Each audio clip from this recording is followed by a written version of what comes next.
My name is Ryan. I'm the marketing director here at Theatrical Outfit. And I'm Brandel C. Jones. I'm the connectivity director for Kenny Leon's True Colors Theater Company. And welcome to She's Got Game. I'm so excited. This is a partnership between both True Colors and TO as part of our community outreach programs from each theater. Brandel's going to tell us just a little bit about how tonight came to be. Well, when we realized that both of our theaters had basketball-themed plays in our seasons, in our upcoming seasons, we realized that we could use this as an opportunity to talk about what's happening nationally as well as internationally for men and women in basketball. So we were happy to come together with Theatrical Outfit. Theatrical Outfit and True Colors have a great history of connecting and partnering. So we're very happy to have this great panel of artists, as well as someone who has experience on the court, both in college and in the and in WNBA. So we know you're in for a real treat tonight. Also, do you want to tell them about your show? Oh yes. Oh my goodness, thank you, Ryan. Yeah. This is why we do this together. So at True Colors next season, we are very excited to bring in That Serious He-Man Ball by Lamont, and we are going to have our director on the panel here tonight, Eric Little of Clark Atlanta University. So all of that will be announced soon. Tickets will be on sale, but definitely happy to start having the conversation now about these important issues. Yep, and our basketball play is Flex. We have our final 2 weeks coming up. It's a world premiere by Candrice Jones, set in the 90s, so my 90s baby heart is super excited by the score that I get to listen to every time I see the show, that looks at the rise of the WNBA and what it was like for women playing basketball in high school at that time and what it could mean to go pro. So tickets are on sale now. As a matter of fact, you can get them before you leave here tonight if you want to talk to box office on your way out. Also, the bar is open throughout this tonight, so feel free to sneak out at any time and get another drink. And with that, we're going to kick things off. I'd like to introduce Hailey, who's one of our brilliant actors in Flex, to do a little monologue from the show.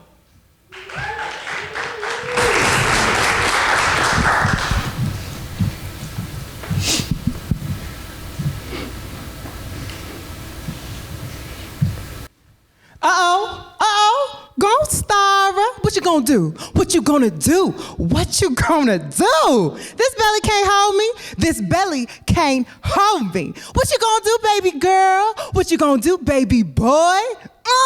Should have seen me last night. Mama, did you see me last night?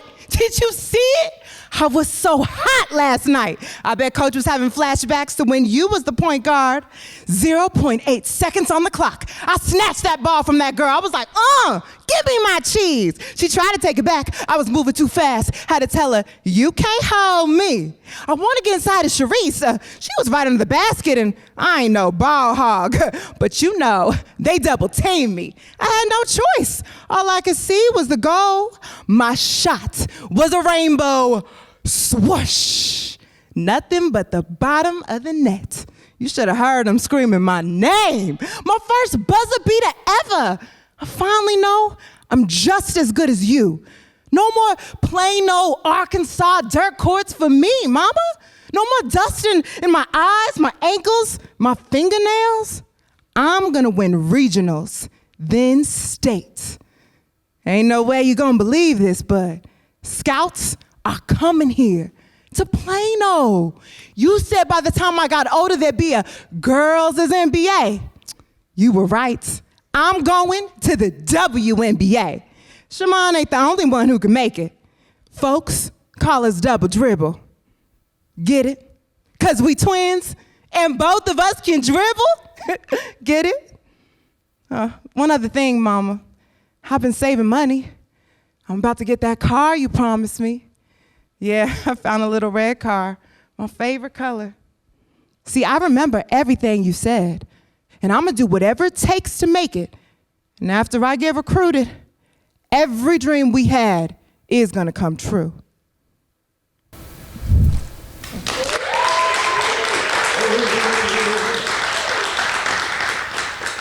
Awesome. All right, we're going to start the panel.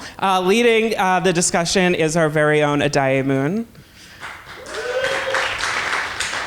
So he's going to come down, he's going to introduce you to everyone and kick things off. I guess I can.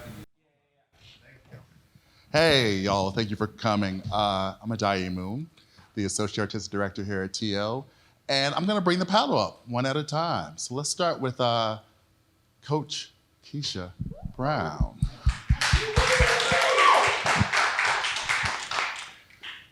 You can sit here, Coach. Next, let me get Miss Hailey Elizabeth, the star of the show. Let me get Mr. Pedro Harris, our director, and the director of that series, He-Man Ball, Mr. Eric J. Little. So before we begin, I'm just gonna have everybody just tell us a little bit about yourselves. Start with you, Coach. Such a compound question. Wow, where do I start? Wherever you want to start. No, we're not going to be here all night. Well, my name is Keisha Brown. I am an original ATLian, born and raised in Atlanta. Graduated from Woodward Academy onto the University of Georgia. I was the 1996 Naismith Player of the Year with Kobe Bryant. Most of you guys have heard of him. So he was the male, and I was the female counterpart to that. Did 5 years at the University of Georgia, majored in communication studies. Graduated, and I took my chances and went to the WNBA. I went undrafted and was there 8 years. And as most of you know, the WNBA is a summertime league, so we subsidize a lot of our income by going overseas. So I spent a total of 10 years round the clock playing basketball and retired in 2013. I am now one of the 2 athletic directors at the Galloway School in Atlanta, as well as a high school coach, varsity high school coach, as well as an NCAA official for women's basketball.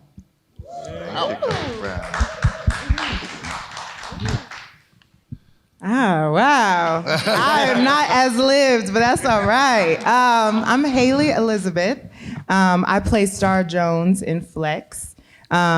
This is my first Atlanta theater production, so I'm so excited to be here and a part of this community. I'm originally from the greater Los Angeles area, that's where I'm from, and went to school out there at Occidental College. I've lived here for the last few years and you might have seen me on a few things on film and television as well. I'm excited to be here. Great, yeah. I am Pedro Harris. I'm a director, choreographer, and writer. Glad to be the director of this wonderful piece called Flex. So I went to Alabama State University, music and theater there, and traveled the world, Stevie Wonder, things on Broadway. So I'm glad to be here working in Atlanta. Being home for a season is really wonderful and delightful. Glad to be in the ATL. Yeah. Hello, everyone. I am Eric J. Little, an Atlanta-based actor, director, and educator. First of all, I'm always excited when these 2 theaters specifically get together. I have a lot of love for True Colors and TO, being blessed to work with both of them on a number of projects as an actor and a director, but I've been working in the Atlanta area for a while now, about 17 years. Ooh, that's a long time. Thank you. And also a professor at Clark Atlanta University. CAU. And, I played basketball when I was young. But yeah, it didn't work out. I love playing basketball. But yeah, excited to be here. And I loved Flex. It was amazing. I got a chance to see it and loved the show. So Patrick, I'm gonna start with you, the little 2-part question. Yes, sir. Now, so this is your second sports-related show that you directed for Theatrical Outfit. So tell me, are there some similarities about your first show, which was the Royale, set in the early 20th century, about boxing, And now you have this late 20th century play about Black women playing basketball.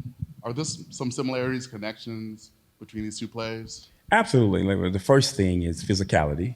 You get that right off the bat. One's more cardio-driven basketball, more stamina-driven.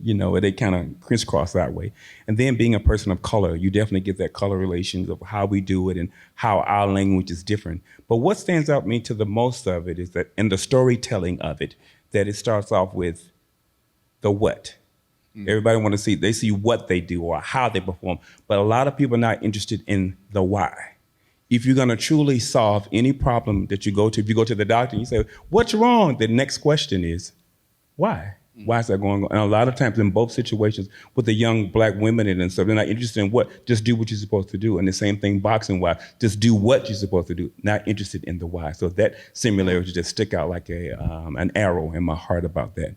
Not really interested in the why, but they want to get to what. Sometimes they love our rhythm, but they hate our blues. Mm-hmm. Yeah, definitely.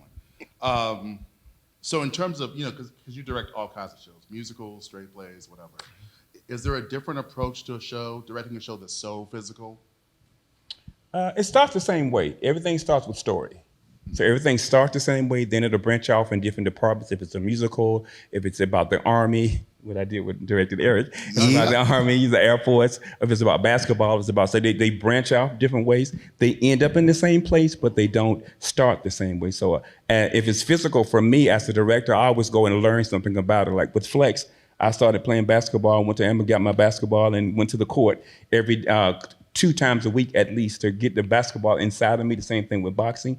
Then at the end of this stuff, when we get the physicality of that, like the intellect speaks, but also the body tells you what to do as well. So I listen to that as an interpreter of what the text is going to be, because it comes through the body. And as people of color, we move on, but we talk like this. This is part of our physicality, and we speak that way. So it kind of lines up that way for me. And then at the end of this process, I tell, no matter what the show is, these 3 things: to be purposed, know why you're there; to be honest, and that comes with a lot of listening versus talking; and then to be detailed. So what I call it my PhD that I give to my actors, to be purposed, be honest, and be detailed. So if we start wherever we start and we end there, we're absolutely wonderful to get a great production. Yeah. Great. That's great. A great little process talk. Thank you. Eric, so you've seen Flex, and I know you've been prepping for that Serious He-Man ball. What are some of the connections between the 2 plays? Of course, the easy one, basketball. But no, I think what I love about it, and even just seeing Hailey do that monologue again, is number one, and Pedro was sort of speaking on it, it's the competitive nature, but also the swagger and the culture of not just basketball players, whether men or women, but Black ones. It's a culture, it's a nature to it. When you come see Flex, come see Flex. When you come see it, you will see that energy that flows, with the talented cast, and of course with Pedro doing his thing, but within the writing, it's there. It's in the way they speak, and then of course it matches the way they move. But it's a beautiful thing, and it's the same thing in that series He-Man ball. It's the way they speak. It's the way that, we're going to work on the movements. It's all of those things. It's a swagger to it. It's an energy. It's a competitive nature that challenges each other, but also touches something. You know how it is. It's like, even if, and I was joking earlier, but actually being serious too. It was like when we used to play ball together as kids, and if any of you did this, especially like basketball or something, there's something in a game that if a fight or something or argument breaks out, it's usually not about the game. It's usually about something else. But the game brings that out because of the competitive nature, because of the culture. It touches on something. And I think we see it in Flex a lot of times with, and of course I want to tell you a story, but between them, there's a competitive thing. Because of course they are competing, and they're talking about trying to go to college and things of that nature. And I think that connects to He-Man ball, dreams. With He-Man Ball, they are older men, so they're talking about either current dreams or broken dreams, versus in Flex, they're talking about upcoming dreams. So it's a lot of similarities in that. One of the themes that I'm thinking about with He-Man Ball, and Jamil and I were talking about this, I said, who has the winning strategy? Who has the winning strategy? And I think, it's, of course, Coach can connect to this. It's like in basketball or in any sport, strategy is a big part of it. It's about your skill, it's about your talent, but it's about your strategy.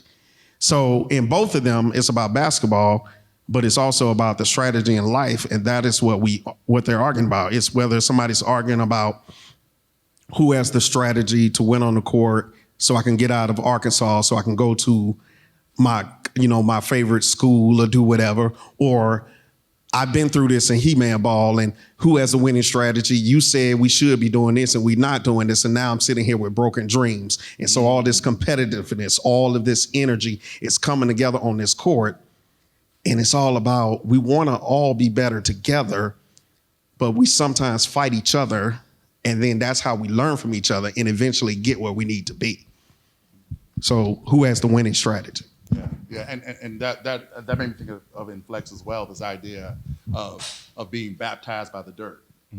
Yeah. The fact that, to deal with a situation, sometimes you got to play. You got to have that competition, you got to have that clash. So yeah, no, that's the great. love of the game too. I think in both Yeah. things that are similar to them, that's what pulls us in. It's just the love of the game. And working with Coach, when Coach came in with us, we could just see the love of the game all around her, how she played, how she took care of the ball, how she told us what to do and protected. It's like, wow, I mean, that was beautiful. And definitely, I got a chance to see Kenny Leon do serious He-Man ball.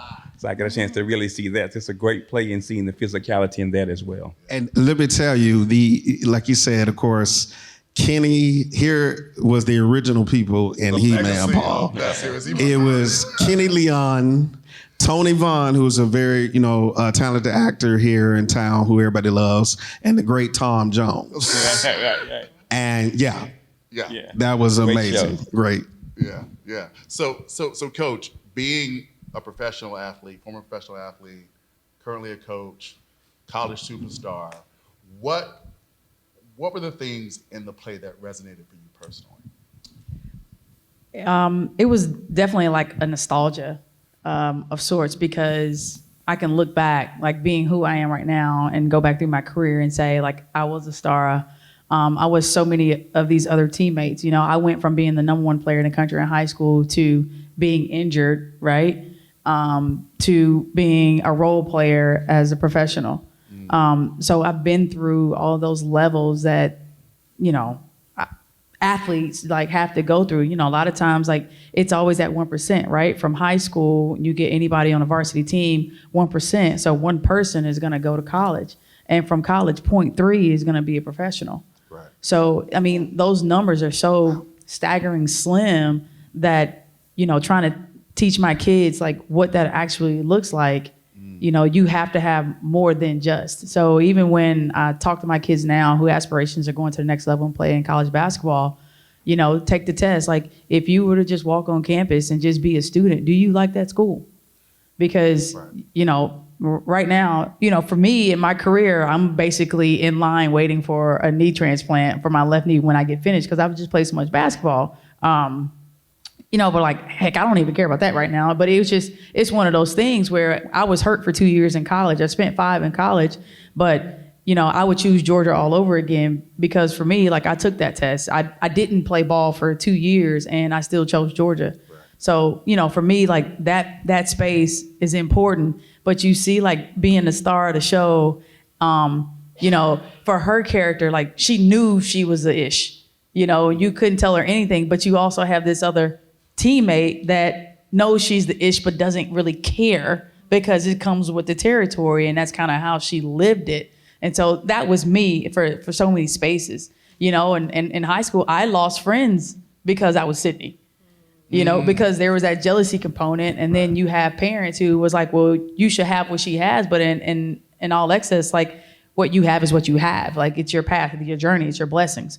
And so I lost friends for that, not understanding that space in high school. And so when I went on to play, you know, college ball, like I didn't talk to those friends for probably till I became a pro, because we divided and we went different spaces, and it was, you know, no fault of our own. We weren't mad at each other, no hard feelings anywhere. We were just on another path, right?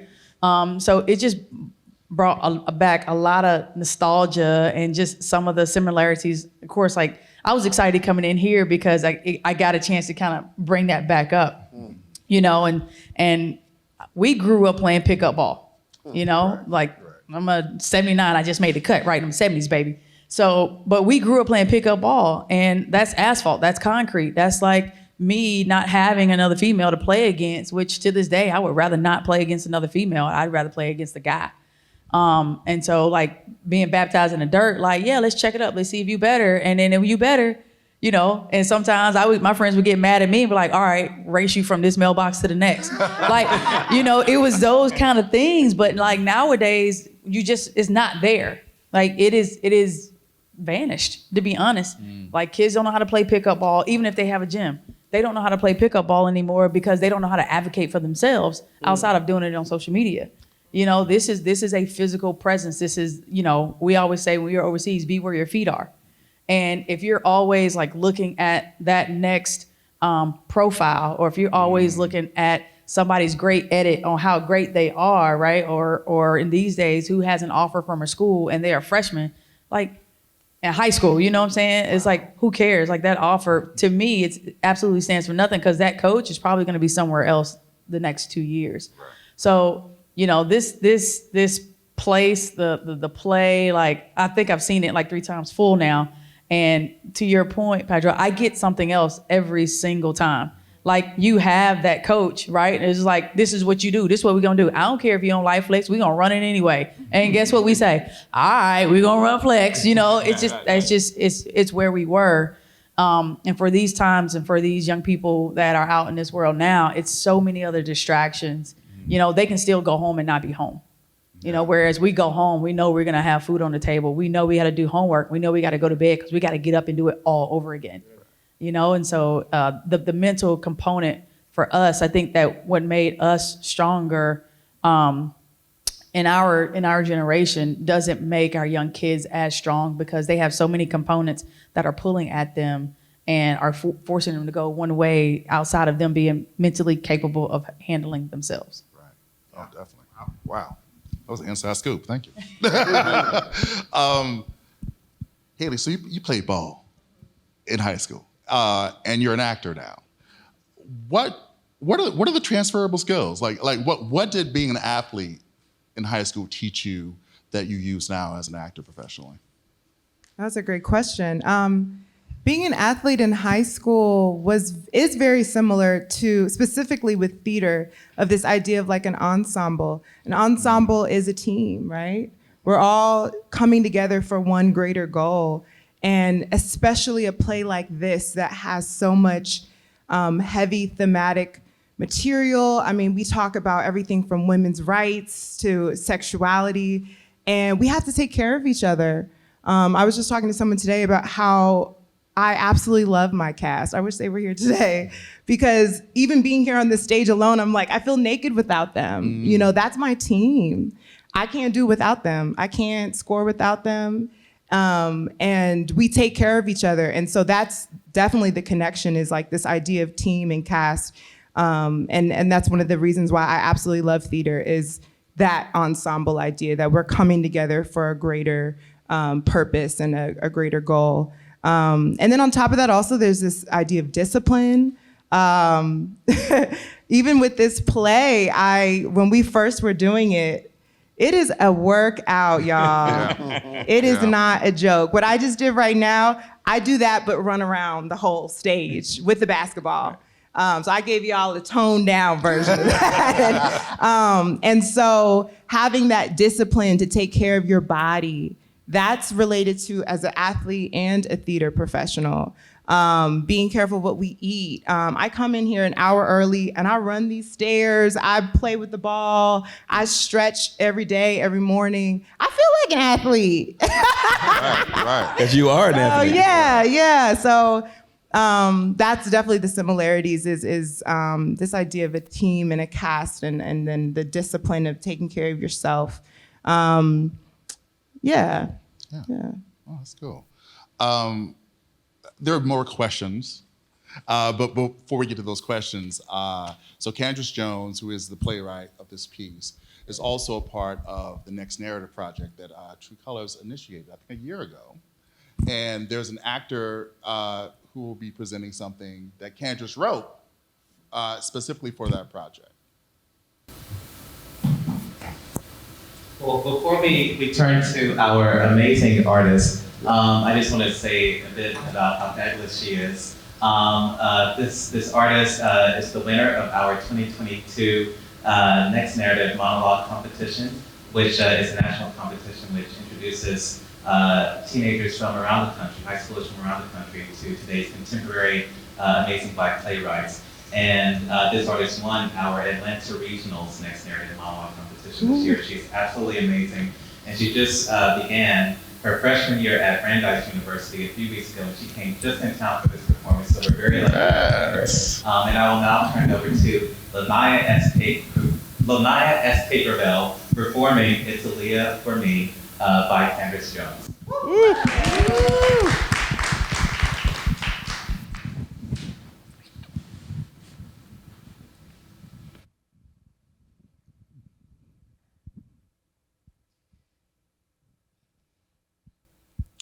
I felt in my spirit to read my free write out loud in class today.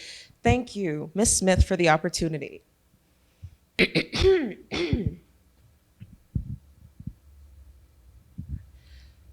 So, the whole class got on me last week because I had an opinion. Y'all remember Ms. Smith gave the free write, "What celebrity death upset you the most?" Everyone had opinions.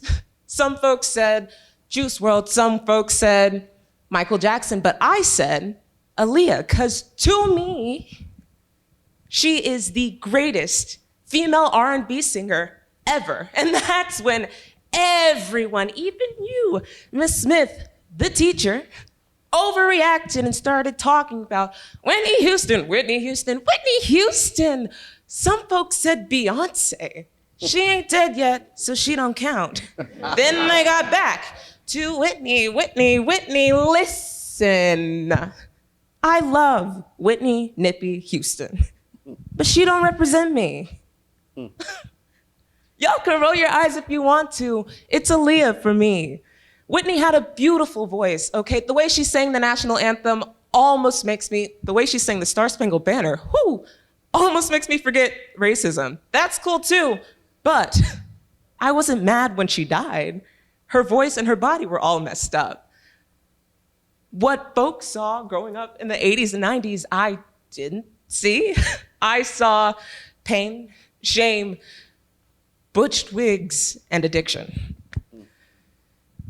And I guess Bobby Brown was fine back in the day, but I look at him now and I'm like, why, Nippy? Why? Oh. So, it's still Aaliyah for me. The Black Mermaid Princess. I still remember her Rock the Boat video.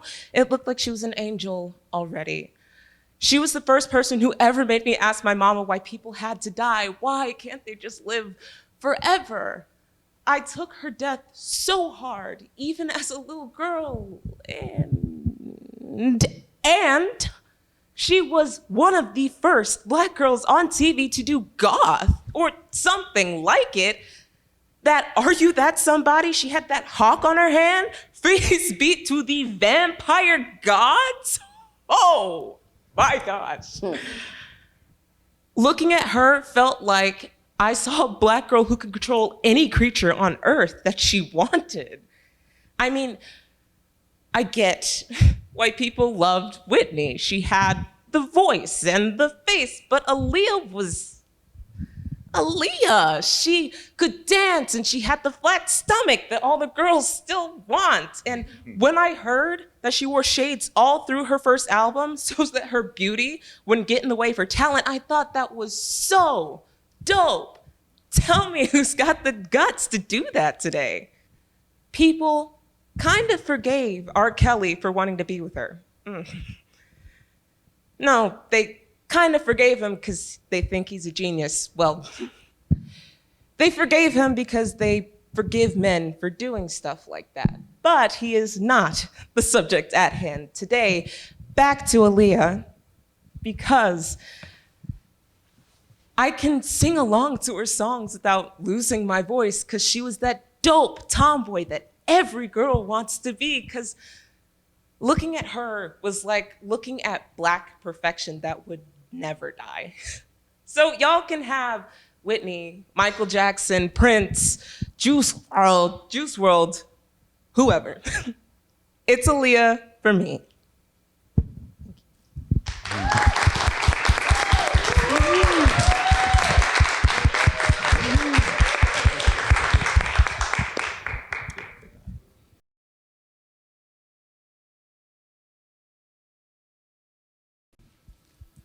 It was very interesting hearing that and thinking about this next question, because one of the things that I love about Flex and about Candrice's work is how it centers Black women. And so I would love to hear from y'all why is it important that we tell stories that center Black women? One, and I think the second part of that question is, why is it also so challenging to tell those stories?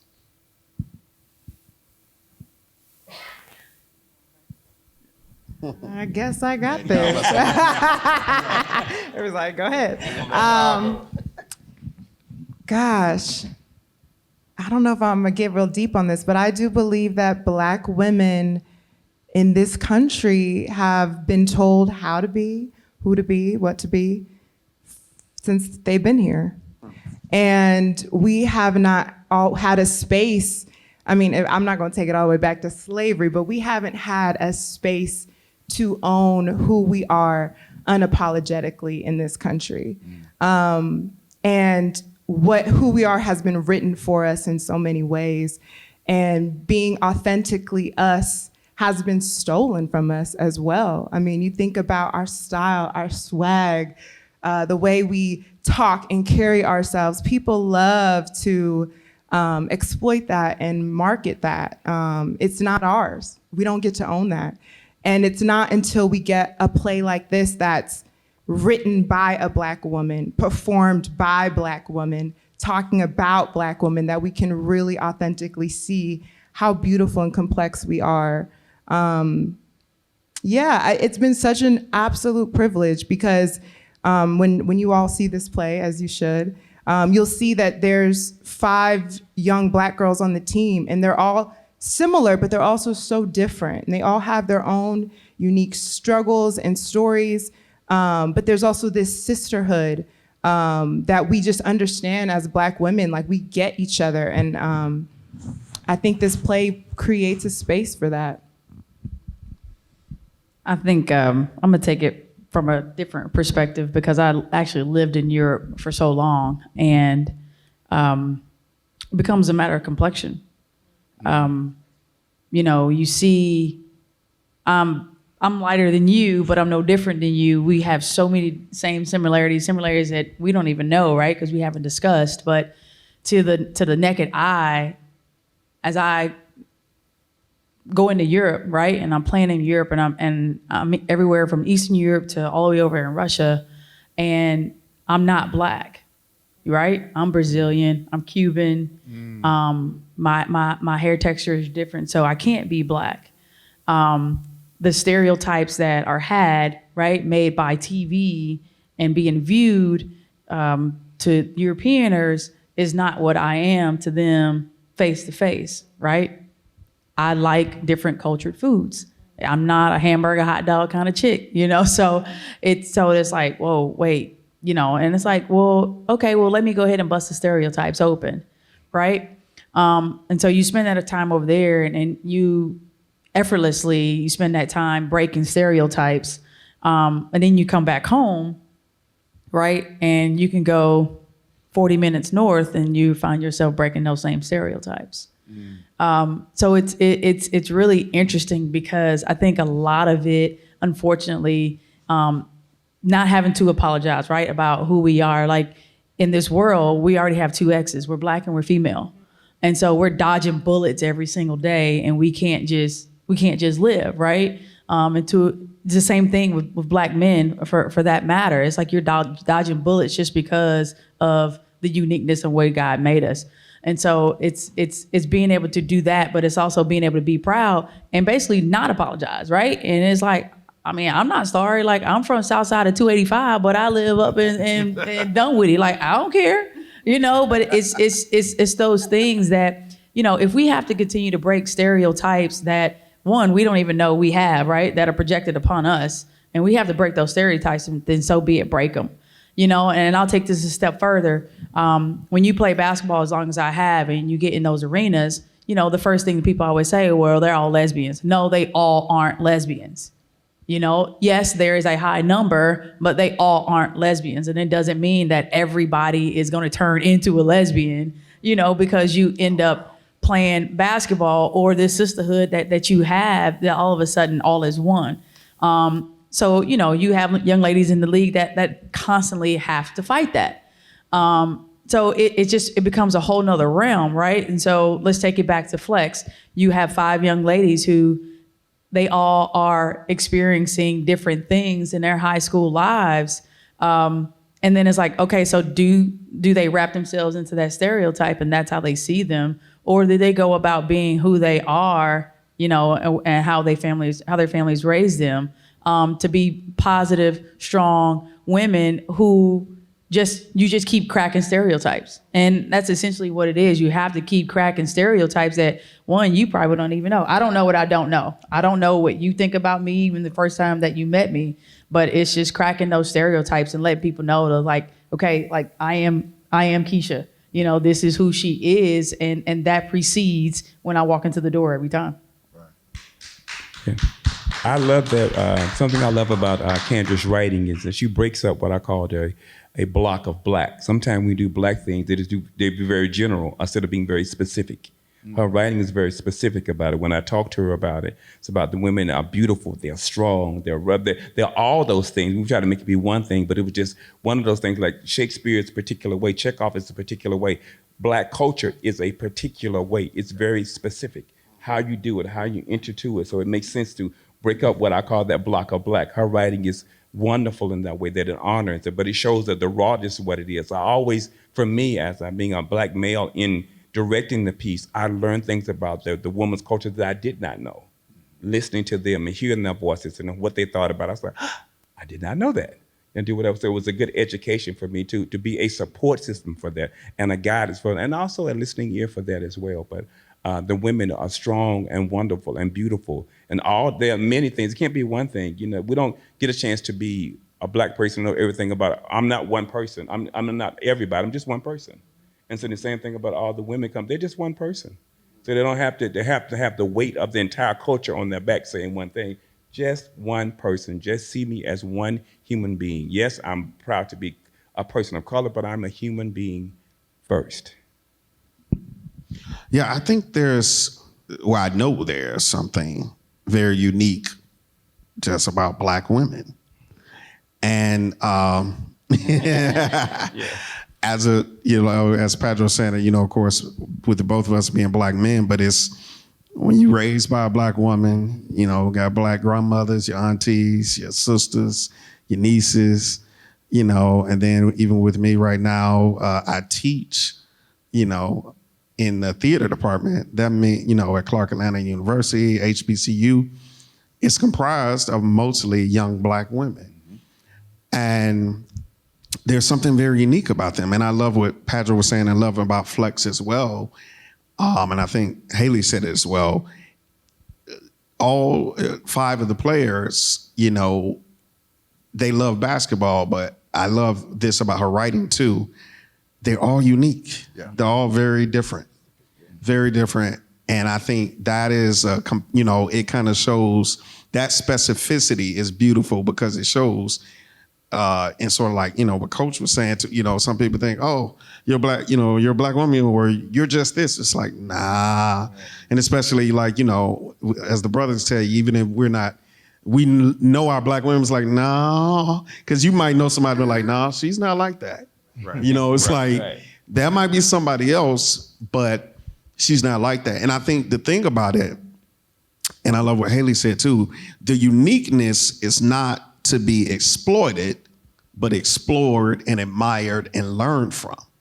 And I think that's the difference, and why it should be centered, because it's something that's so beautiful that you can learn from them. Mm-hmm. As much as I teach my students, there are many times I'm taught by them. Like Patrick was saying, sometimes you just sit and listen and you're like, oh, I never thought about it like that. Or I never saw it like that. Or the best one I would say is one of my former students, I was working with one young black woman on a monologue, and I was like, what is going on? There's a disconnect. I just didn't understand what was going on. And one of my former students, who was one of my good students, she was sitting kind of close, and nobody else was really kind of paying attention. But she saw it. And she asked the young lady she asked her a question, and the young lady, and she responded to her, and I was like, oh. And I was like, thank you. But it was something that they understood that I didn't get. Right. And in that moment, it taught me so much more, not just about that moment, but from there on, how to teach and to pay attention to certain things. And I learned that from a young black woman. Yeah. And I think, too, the power of these stories that center black women. Today we had a wonderful matinee. Full house with a bunch of teenagers. And I actually want to ask you this question, too, Coach. And it was amazing because I think for me, as a person who was in the audience, I was listening to the play through their ears. Yeah. And it was such a completely different experience. And I know, Coach, you've had some students to come and check out the show. What's been their reaction to the show? They're trying to learn the step. They're so busy trying to learn the step. But I was watching the play, and I was looking down at them, because it was two of them that were here, and I kind of looked down at them, and actually one was a young white girl, and another was a black girl. And it's interesting because my white kid, she 100% relates to our black athletes. Would rather play with black athletes than with other white athletes, my opinion. And so I was just kind of looking down, and you can see them kind of snickering at each other when little things were happening. I think some stuff kind of got over their heads.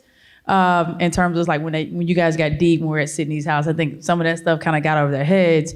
But at the same time, me knowing each one of my kids individually, you had some stuff that stuck.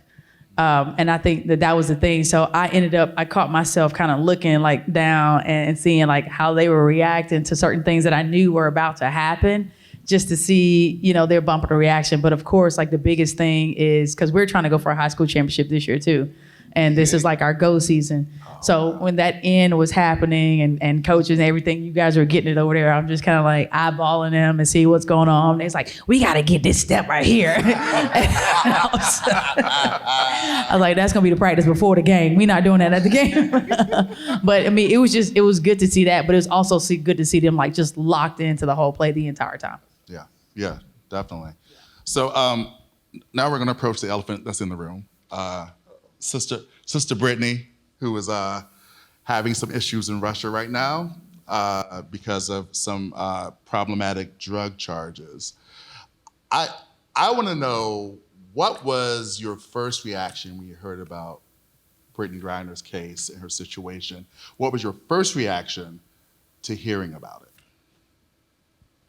What? That's what I thought. I was like, what? That's like, what? That's like, and it's still going on, and what? I just couldn't believe the level of non-communication that we only got pieces of the story from pieces. So I just didn't know what, and I know sometimes things happen and we don't know what. So then we can get to that, like I said earlier, that why, and we can do whatever. But that was my first response. I just couldn't believe it. And it's going on. That was my first response. Right.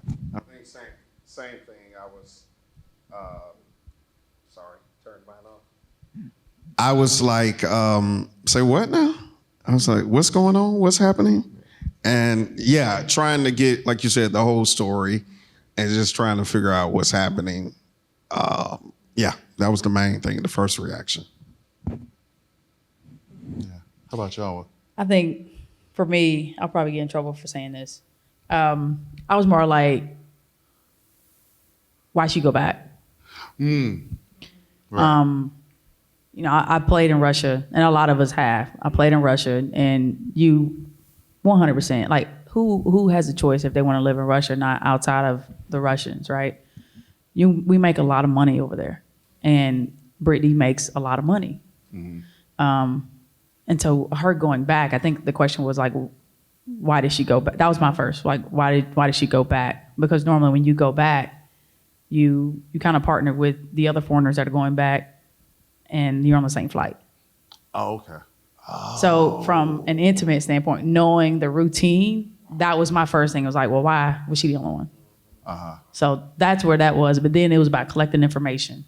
And then you see like the wars going on. And, you know, the first thing that the media hits you with was it was a pawn. So, you know, it's hard to get like the real story. It's a real thing for the league and the sisterhood and what Phoenix Mercury went through. I mean, you can see it going down. It's matriculated over to on the men's side that they're now, you know, vouching to sell the team. But it's matriculated that way. But it's a real thing because it's not a lot of people, even me now being retired, that can say that we played in the WNBA.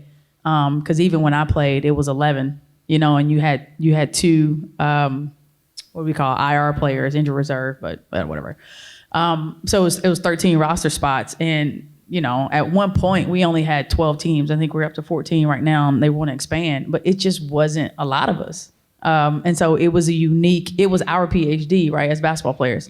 Like you play in the WNBA, Keisha Brown WNBA team, and I can go overseas and I can make more money because I played in the WNBA.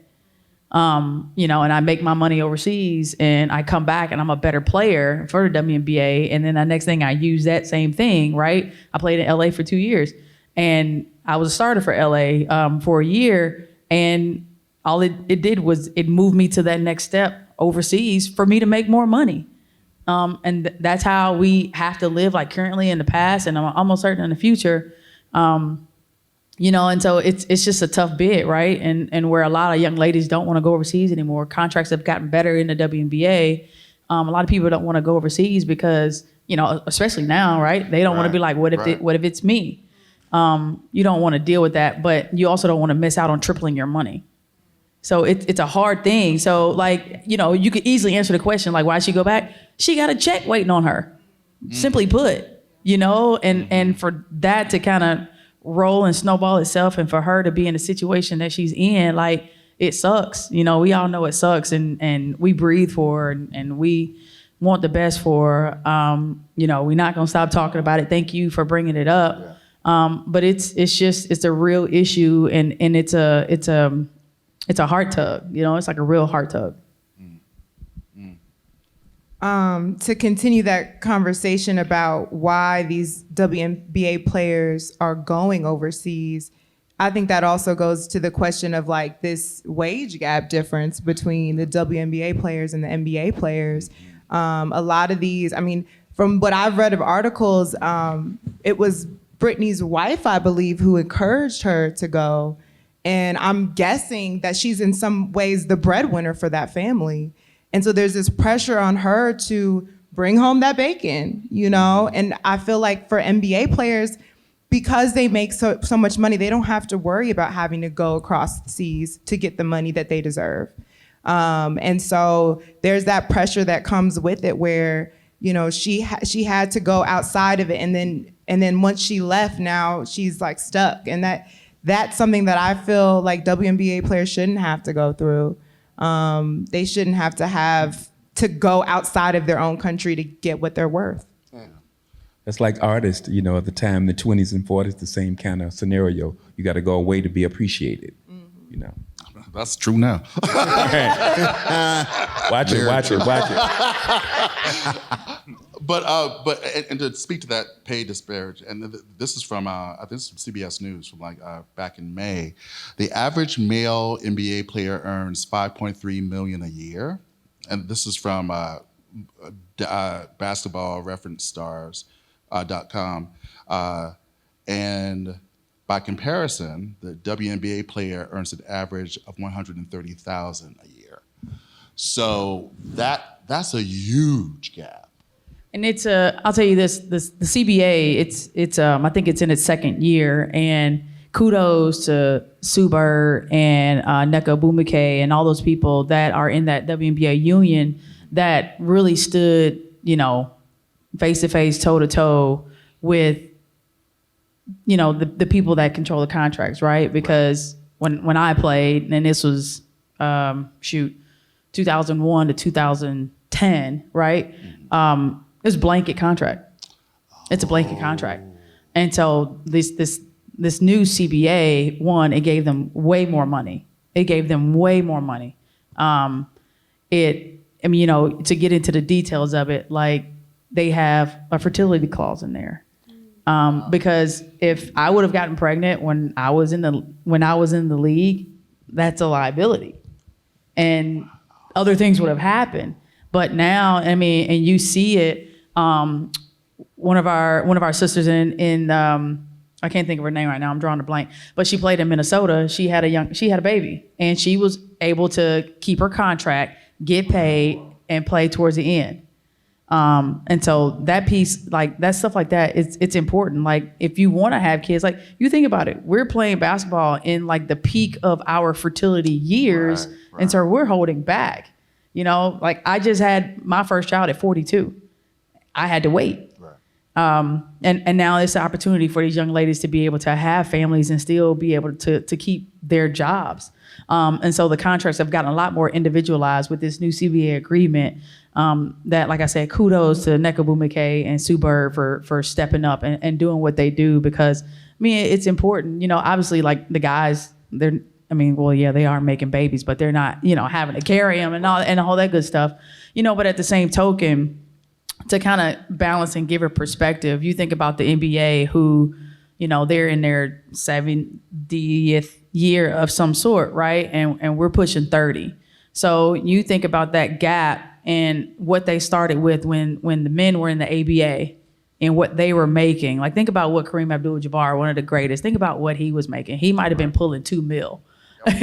You know, and you think about people of his stature now, and think about Shaq and what he was getting. Now you think about like LeBron was making 108 million. He didn't even throw on a Cleveland uniform before he walked out of high school. Mm-hmm. You know, so it's such a difference, right, in the way we are and the progressiveness of the sport, professional sports in general. But I mean, there is like stepping stones, there are curves.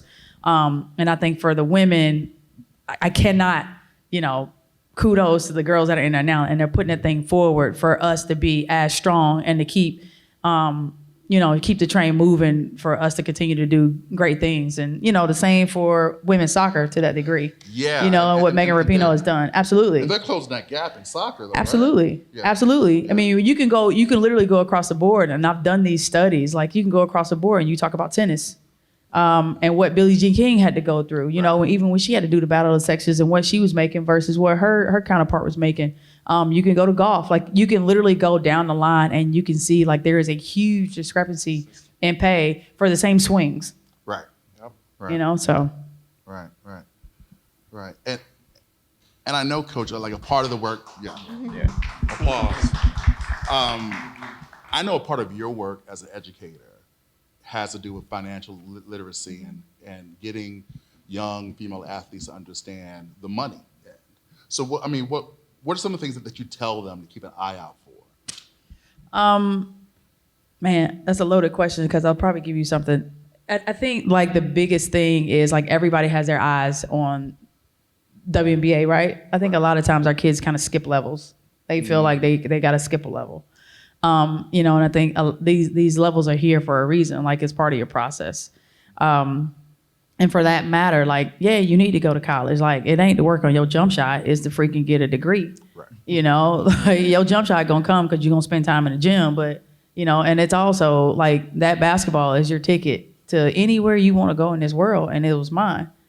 And so you need that extra education in terms of, you know, being mentally in the books and knowing how to be disciplined and getting through those things that we go through in life. Freaking go to a house party. Like, see what that's like. See if you got the discipline enough to take your butt home at the end of the night because you got practice. You know, it's little stuff that like this that like, you know, our kids don't really understand, right? Because they've never really been through it. And then you go to the point of the maturity level, like when you get your first check when you're in the WNBA. You know, for a lot of us who are middle class, low income, however it is, when you get your first check, and I know everybody's had this experience, you get your first check and your name is on it, you gonna waste that check. Right. Like, let's be very clear. Right. That check is gonna get wasted because you know you got at least one more coming. And that's what a lot, you know, when I was in the league and I was, you know, 4th and 5th year in, you know, they wanted to go buy the designer jeans. They wanted the shoes. They, you know, Louis bags. Like, they want to walk in with a Louis bag. Like, everything's about drip these days.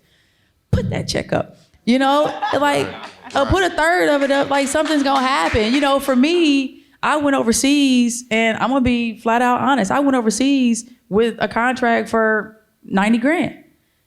I ain't see it because they didn't pay me. So guess what? Now I was back in my pool because of the payment that I didn't get from a contract that was supposed to be valid, you know? And so like, that's that rainy day, right? Right. But if I had spent it, who would have known? I literally would have been in another man's country broke, you know? And so that piece is important. And that's what I tell them, like, go live your experience. Like, this basketball is your ticket.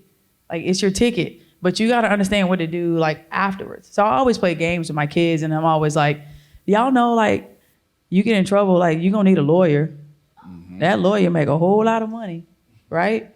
And, you know, nowadays Nike has done a great job of doing a development course where they take a lot of former players, and a lot of my sisters now are out at Nike in Beaverton, Oregon, because they've given them jobs, and it's developing shoes, and it's all kind of things that are around the game, and these are the things that like a lot of, you know, our girls and our guys, they need to know about, because that once you see that first check, everything that you thought you was learning, it's going out the window. Yeah. It's most definitely going out the window. And to add to that, you can't play basketball forever. LAB, life at the basketball. Yes, that's a whole nother thing. Yep. You have to have those finances set up for after. Yep. Well, and then I'll say this, and I'm probably getting verbal diarrhea. A lot of our kids forget they don't know how to interview. Because our interviewing is putting on a jersey and playing, right? It's the physical component of it. And so for 10 years, all I did was interview with a jersey on. And now when I actually have to go in and sit in front of you, right, and carry on a conversation and answer questions, like, how are these questions going to be answered? What kind of dialogue am I going to have? What kind of vocabulary am I going to use? What kind of clothes am I going to wear? You know, be more than what you're coming in for the interview. So if you're starting as a coach, then don't come in dressed in some practice gear. Right. You know, show up looking like you want to be the GM or you want to be the AD at some point. You know, I think a lot of that stuff, like, it falls to the wayside because, you know, a lot of people get why I'm a hooper, I'm a basketball player. And it's not that. I've always told myself I'm an athlete. I can play any sport. You put anything in front of me outside of golf. Top Golf has all my money. But I'm an athlete. But at the same time, like, I'm going to give you an educated athlete. Like, I'm going to prove you wrong. I'm not going to be that jock you thought I was. Yeah. Definitely. So I want to open it up to the folks that are out here watching and listening. Anyone have any questions for folks on the panel? Anybody? So I've got a question. And I want to play devil's advocate. I hope everyone can hear me. So we're talking about the wage gap between men and females. There is a wage gap in modeling. Female models make way more than male models. I don't know if male models even make anything. So is that just because females are playing, and I enjoy the WNBA, we've got to see numerous WNBA games, but people don't fly through the air and dunk. The product is not as exciting as the male product, just because of the athleticism. So I'm only gonna repeat your question so that they can actually hear it in terms of the mic. So I think the question that the brother was asking was, in terms of the wage gap, is it related to the dynamics of the sport when a woman plays it versus when a man plays it, or do you think it's something else behind that wage gap difference? I think it's the entertainment value. I think it's pure entertainment value.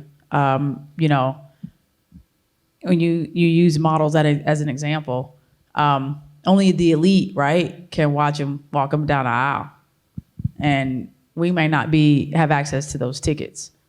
But when you go to an NBA game, there's corporate seating, there's general population, and there's people VIP. So you have it's a whole nother entertainment spectrum that you have access to. That I think what draws when you put it in terms of sport, and then when you put it in terms of fashion, because there's only so many. You know, we get the opportunity to watch Victoria's Secret on TV, and even when you see that, you only see about 300-400, and all of those people in there are designers themselves.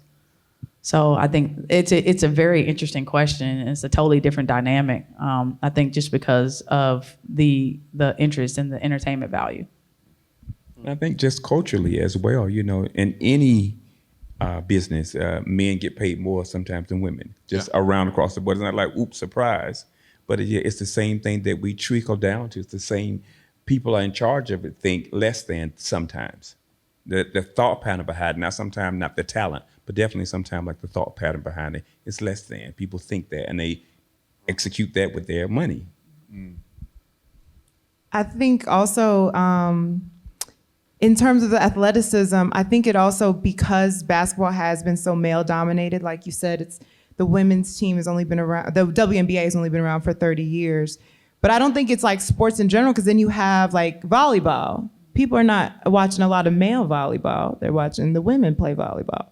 So I think it just depends on the sport and how it's been historically and culturally recognized. Yeah. Yeah, definitely. It's tradition. And when you think back, like I think back to like high school when somebody said I'm going to the basketball game, everybody automatically thought you meant the boys game. Right. And it's like, you had a girls team too. You know, you had a couple of girls teams. You had the JV, it was like the same thing. But it's like, unless, and the thing is, it's almost like, you know, speaking as a man, but I can imagine it's like they have to, you know, you all, women basketball players had to fight harder to know, like you said, the entertainment value. But it's like, no, we can be just as entertaining. It can still just be a big game. I can attest to that. I remember I went to LSU for grad school. One of the greatest sporting events I ever went to was Tennessee versus LSU. And if you know anything about college basketball, when you say women's college basketball, one of the greatest teams ever is Tennessee. And it was like Tennessee was number one at the time and LSU was number 3. One of the greatest games, one of the greatest sporting events I ever went to, and it was women. So my thing is, it's like, it can be entertaining. Yeah. You know, I think you just have to want to go and see it. Yeah, Jerome. You know, I'm interested. I saw a stat recently that said that there are a high level of like senior executives, vice presidents, people in leadership positions that have histories in sports. And I often think about the ways in which some of the qualities in sports, competitiveness, aggressiveness, but also teamwork and things like that, are often attributed to masculine persons. And it is seen as a benefit, but then also you have, like, you know, years ago, right, Sheryl Sandberg and the lean-in principles was also kind of refuted back again and saying that, well, actually we don't want women identifying persons, feminine persons, to be aggressive, to be competitive, like that it wasn't always looked at as a positive quality in leadership roles sometimes for women. I wonder, with those of you all, Coach and Hailey, right, like how have your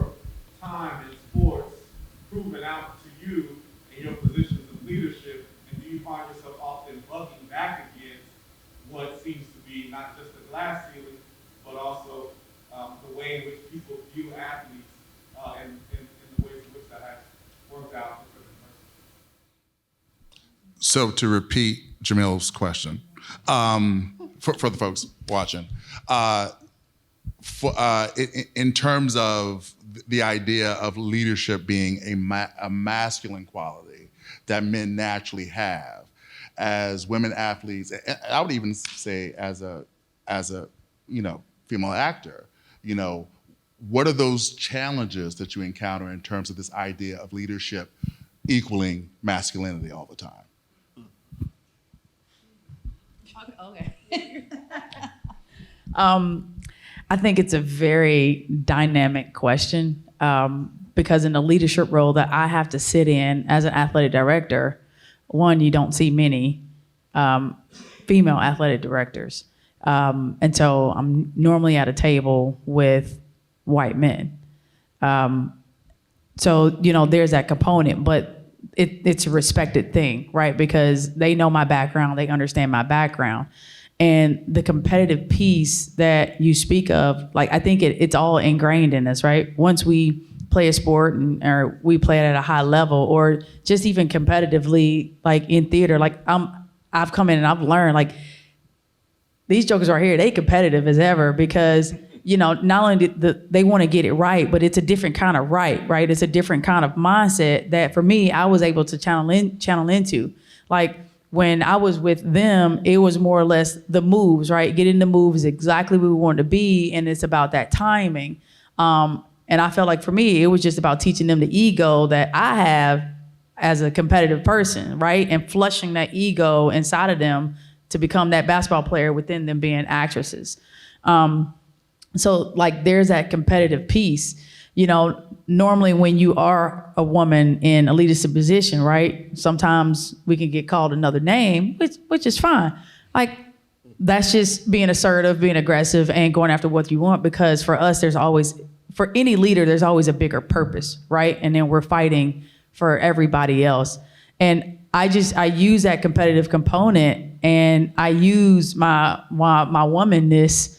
I use my smile to basically be able to double down on what I'm saying, because you're going to have to get it. Because if you don't get it, you're going to lose it. And so it's just that whole nother realm of a perspective that I think is shown. And then I'll tell you, my partner who, has two ADs. I'm one, and then there's another AD at my school. And sometimes if I know that I'm not getting what I need in terms of us working with other people around or even with parents, I'll just ask him. I'm like, hey, listen, can you call this joker and get this done? And he'll do it, and it's vice versa. Cause sometimes he gets caught up with people that can't relate to him, and then he'll use me. So we kind of, we'll double team it if we can, and if we will, we'll do it. But I just think that overall, at some point, it's either they're going to respect it or they'll just leave it alone. And that's been my experience as an athletic director, where it's either you're going to understand that what I say is actually what's going to happen, or you're just going to have to find some place to move on. I think also what you said about the kind of aggressive personality that comes with these women who have an athletic background, I think it's just another transferable skill. I see it as something you can turn on or turn off. You can put that on, and then the next day you can bring in a different kind of more feminine energy to the room and relate to whoever needs to get what. And I think that's one of the strengths of being a Black female athlete and artist, that we can tap into whatever we need. I was talking to someone today about even just doing this show. The character Star Jones, it says in the script she's relentless, she's a fighter, she's a go-getter, she is unapologetic. Some might even call her another name, you just said. But that's been something that I, as Hailey, have been able to tap into and find this power and this strength just by becoming this character every night. finding this new way of owning a space. I'm the captain of this team. That's no different than being what you're doing in, you know what I mean? Taking on a leadership role.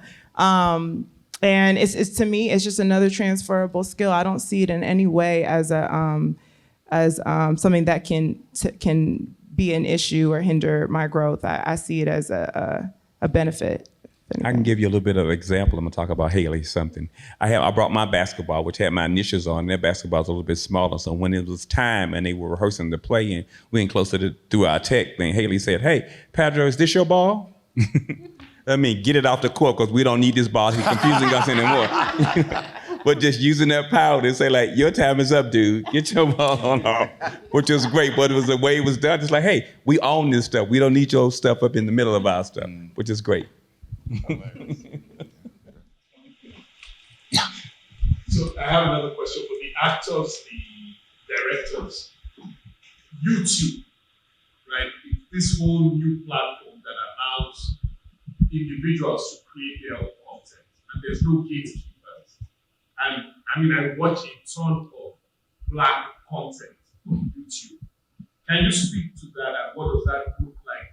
What's the future for Black creators, given that we have those sorts of platforms?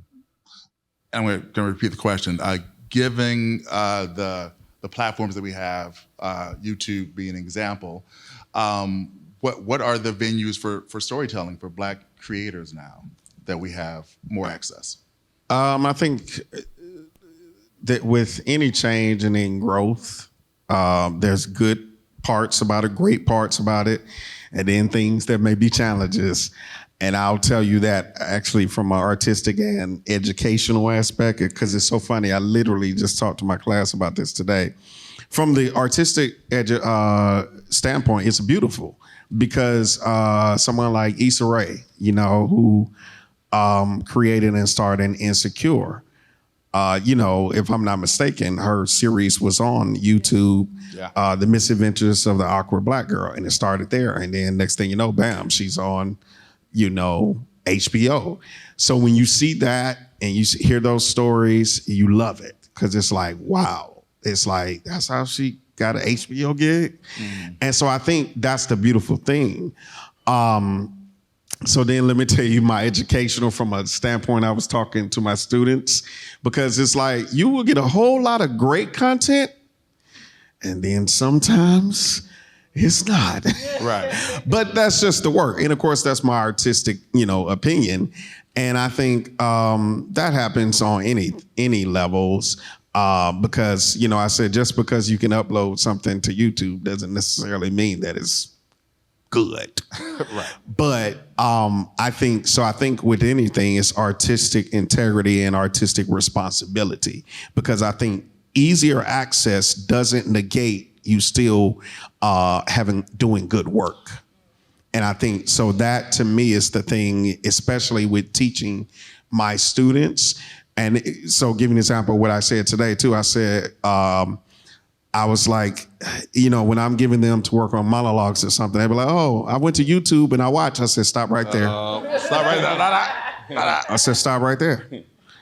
I said, it's like math. I said, you remember how, I said, you can watch them and you can copy everything that they're doing. I said, but you go into the audition and they give you an adjustment. I said, it's like math. You remember how in math, they always said you couldn't just give them an answer. You had to do what? Show your work. Show your work. And I said, in an audition, that's exactly what they want you to do. They want you to show your work. And it's like, you're not acting, you're copying. You're not creating. And so I think a lot of times, and Coach said it, she said they want to skip steps. Yeah. So my thing is to anybody, creating this content, it's like, and you have the access, still tap into that artistic integrity to say, I still want to do good work. Mm-hmm. Because also here's the thing too, it's just like, entertainment is like sports like this, it's competitive. Because there's so much content out here, especially like streaming content. How many? Okay, I'm sure we all right here, right now, probably spend so much money each month for the 12 million things that we stream. Netflix, Hulu, all those things. So it's like, in order for you to be competitive and you know, and actually connect to people, it's like, it gotta be good. It's gotta be good. Otherwise, they can stream something else. I think on top of that too, just as an actor, one of the reasons I love theater is because it forces you to really hone in on your craft. I think sometimes when it comes to, you know, YouTube, where you're creating your own content, you don't necessarily have to have the training, right? Or the tools that are needed. When I step on the stage, I have to engage my entire body. I mean, I'm talking about when it comes to voice, articulation, your understanding of your beats and all of that stuff that I think a lot of these up and coming artists are not trained to do. They think they could just go up there and be funny. And you might be funny once. Right. But the thing is, can you be funny? Exactly, night after night. The sustainability, I don't know if it's there with some of these newer artists. And that's why I always will come back to the theater, because that's where I get my chops back. And I know that if I can do this, I can do anything. And I think that's also like with, even as an athlete too, like you go back to the fundamentals. That's where you get the tools and all of the, you know, the things that you really need to be able to sustain your craft. I think there's no argument for excellence. I think when you're excellent, that shuts everything down. I think that, talking about longevity, things work in three forms: education, application, and presentation. I always tell the young people, you know, you have to figure out where you are in that spectrum. I'm in my education part of it, or I need to sit beside somebody and be quiet and learn what that is, so I can learn what that is. Then I get a chance to apply it. But I think on whereas content, yeah, everybody can create some content, but the longevity of that content, you have to get better cameras, you got to get better lights, you got to get better sound, you got to get the production value, as well as the talent had to be upgraded. But that's the learning process. If you're willing as a person to get better with your content, to grow as it, like we all do, like a trade, and get better as your videos get better, we're gonna follow that because the content is getting better, right. How we can hear better, we can see better, we can learn better, and it's something that we don't know when we're interested in. So I think if it grows to a level, or they're willing to grow in it, but it's definitely about being excellent about. So every time we see it, there's a quality of it that we enjoy and participate in.